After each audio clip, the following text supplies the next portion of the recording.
April Fool's joke. The funniest day of the year has come, April 1st. Everyone celebrates this day in different ways. Someone jokes, someone tells jokes, and someone arranges pranks, and sometimes not entirely harmless. Our old friend, first grader Vovka, and his friend Kostya decided to amuse the class.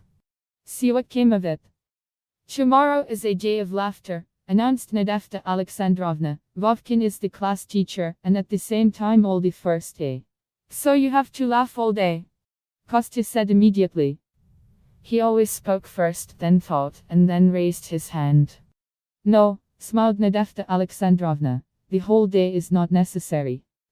Who knows what they do on April Fool's Day? Katya immediately threw her hand up. She always knew everything and was always in a hurry to share her knowledge with everyone who was nearby at that moment. The guys laughed at her, but without malice, and listened to her with interest. After all, she told so well. Come on, Katenka, tell us what you know about this day.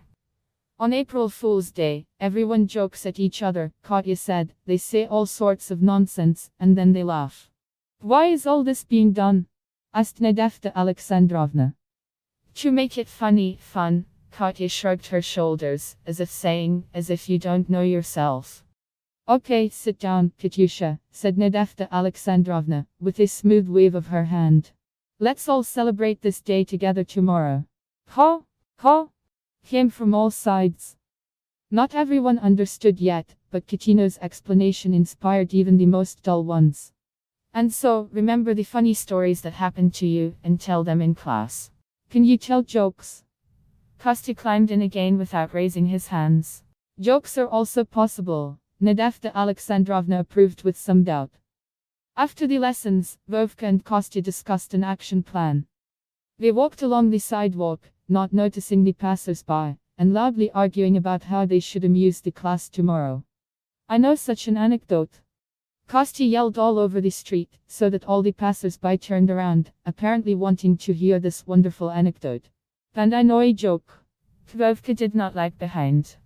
And I also know a funny story about a boy who seemed to be poisoned, but in fact did not poison himself, but everyone thought that he was poisoned. And then everyone laughed when he was alive.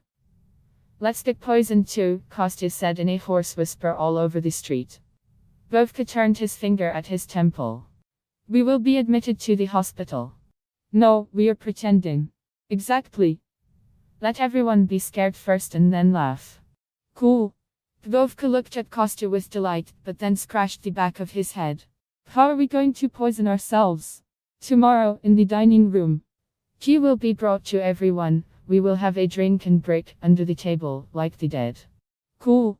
Vovka said with admiration again. Let's call it Operation P, well, like in a movie. Why P? Poisoning because. Operation began at 9:20 sharp. In the school cafeteria. The first graders sat down and 4 people at the tables, on which there was already a cup of fragrant tea and a bun with poppy seeds. The guys were in no hurry to start breakfast. Everyone was excitedly discussing the day of laughter and telling each other funny stories, when suddenly there was a heart-rending cry from the table by the window. Several buns at that moment fell out of the hands of the frightened first graders, and one girl dropped the cup on the floor. The sound of a broken cup made everyone jump, but the guys were not looking at the cup. Everyone was looking in horror as Vovka and Kostya crawled under the table, holding on to their throats and wheezing like a punctured bicycle tire. Someone mechanically took the cup from the table and immediately dropped it from Nadezhda Alexandrovna's cry. Nobody drink anything. And don't eat. Ambulance. Urgently. She ran to the fallen guys, began to unbutton the collars of their shirts, first to one, then to the other. The jokers held on, showing no signs of life. The whole class huddled around and watched the, poisoned, with fear mixed with curiosity. School doctor took Vovka's hand by the wrist, listened to something, then to Kostya and said, the pulse is fast, but it looks like it's okay. Make way, guys. He commanded, and 4 people in white coats quickly carried a stretcher into the formed passage. An ambulance was waiting at the entrance to the school. The stretcher was neatly laid inside, the children were covered with sheets up to their chins, the car doors were slammed, the siren turned on. The ambulance car, frightening away the dogs and passers-by, rushed to a place known only to her. Inside, next to the stretcher, were sitting Nadezhda Alexandrovna and the doctor Vasily Ivanovich. The teacher smelled of valerian, and the doctor held Vovkin's hand with one hand and Kostin's with the other. The poisoned Kostya opened his eyes, looked around in fright and said, "Vasily Ivanovich, we were not poisoned, we were joking." It was evident that he was very scared of the effect produced. The teacher gasped, and Vasily Ivanovich sternly said, "Lie down. You cannot speak now." Vasily Ivanovich, Vovka picked up, he was also frightened, and he, too, was very ashamed of what they had done. "Shut up, I'm telling you." The doctor shouted at them and shook his finger. "You have severe poisoning, and all conversations with you are strictly prohibited." "But," Kostya groaned again. "Shut up, or I'll give you an injection." Antitetanus. Vasily Ivanovich reached for the syringe, and Kostya pulled the sheet over his head. The magic word injection worked flawlessly. Moreover, some kind of antitetanus. It was already completely unbearable. Vovka also hid under the sheet, but with one eye through a crack he watched what was happening. The doctor whispered something ear to Nadezhda Alexandrovna, and she nodded in response and even smiled a little, although she was still very pale. Probably Vasily Ivanovich tells her jokes to calm her down, thought Vovka, and he also felt a little better. The car doors flew open, and the stretcher was quickly carried into the hospital corridor.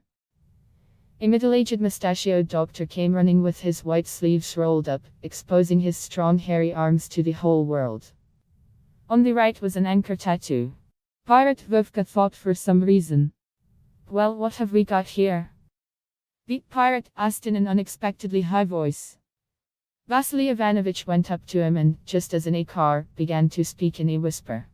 At first the pirate was indignant, waved his hands, began to prove something, but then he nodded his head in agreement, winked and slapped Vasily Ivanovich on the shoulder. "These two in the operating room," he said loudly. "I prescribe general gastric lavage, and then we will remove the stomachs." "How to delete?"